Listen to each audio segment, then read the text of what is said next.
Someone handed me a plate of food I couldn't name, in a language I barely spoke, in a city I'd never visited, and I felt completely at home. That's not something you can plan for. That's not in any guidebook. That's what happens when you stop touring a place and start being in it. In December, my youngest son and his girlfriend invited me to join them in Brazil for 2 weeks. She grew up in Curitiba, a city in southern Brazil with wide European-style boulevards, extraordinary green spaces, and a civic pride you can just feel just walking down the street. Now, I'm a guy who travels alone a lot.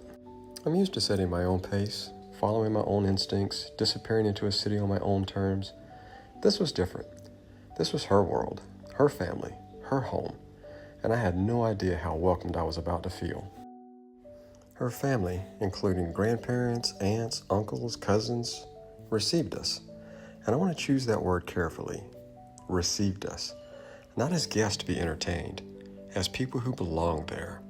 From the very first evening, there was a table full of food and an unspoken understanding. You are one of us now. My Portuguese is best described as enthusiastic and deeply unreliable. I stumbled through words, I mangled pronunciations.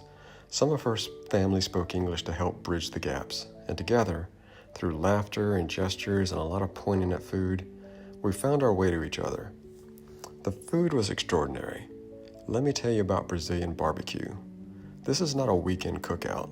This is a ritual. The centerpiece is a prized cut of beef with a thick cap of fat that carries flavor the way good stories carry meaning. It arrives at the table and everyone leans in. Then there are these golden, crispy chicken croquettes shaped like little teardrops. Pure joy in food form. The kind of thing you eat one of and immediately reach for another. Someone across the table noticed my expression and smiled. No translation needed. This is something I've learned on the road. Food is never just food. It's an act of love.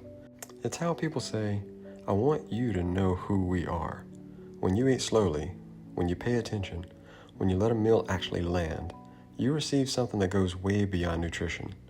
That table in Curitiba fed me in every sense of the word. One afternoon, her family took us somewhere I didn't expect, a mausoleum. Now in America, we tend to keep death at arm's length. We lower our voices around it. We move through grief quickly, as if sorrow is an inconvenience to be managed and filed away. What I witnessed in Brazil was something different. The mausoleum wasn't somber or sterile. It was a place of ongoing relationship, with people who had passed, yes, but who were still very much part of the family. People come not to say goodbye, but to stay connected. It was explained to me like this: death here is not a wall. It's a doorway you stand near.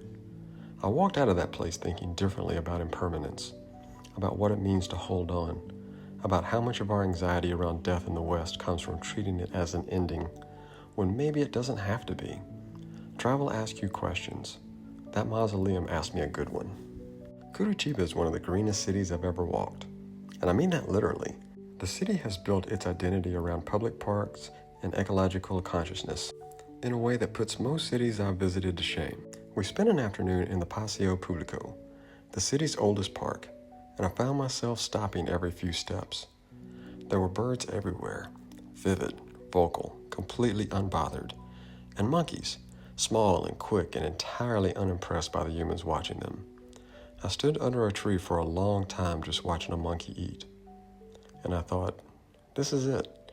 This is soul-seeing in its purest form. Not rushing to the next thing. Not optimizing the afternoon. Just standing still long enough to let the world come to you. The parks of Curitiba aren't decorative. They're woven into the daily life of the city, where people walk, sit, bring their children, bring their elders. It's where the city exhales. I exhaled there too.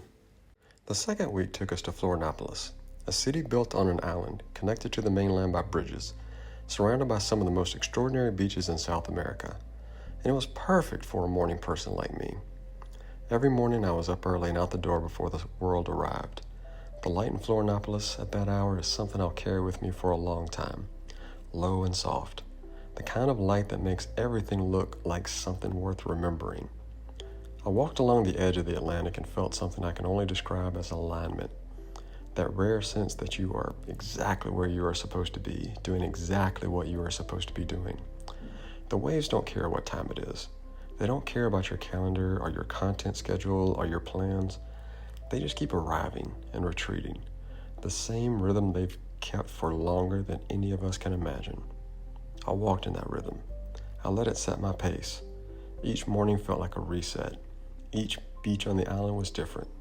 Some wild and windswept, some calm and sheltered, but the feeling was consistent every single time. You are small. The world is large, and that is not cause for anxiety. It is a cause for gratitude. I came to Brazil as a traveler, accompanying my son and his girlfriend, curious, open, but not knowing what to expect. I left as something harder to name, a man who had been welcomed at a table he didn't expect to be invited to, fed food he couldn't pronounce, moved by a family's relationship with death that reframed his own, slowed down by monkeys and morning waves until all the noise in his head finally went quiet. That's what soul-seeing is for me. It's not about the destination. It's about being received by a place, letting it ask you questions, letting it change you in ways you won't fully understand until you're home, sitting quietly, and you realize something is different. Brazil changed me. I'm still figuring out exactly how. If you've ever been welcomed somewhere unexpected, somewhere that felt like home even though it had no right to, I'd love to hear about it in the comments. And if you're new here, welcome. Pull up a chair. This is Soulseeing.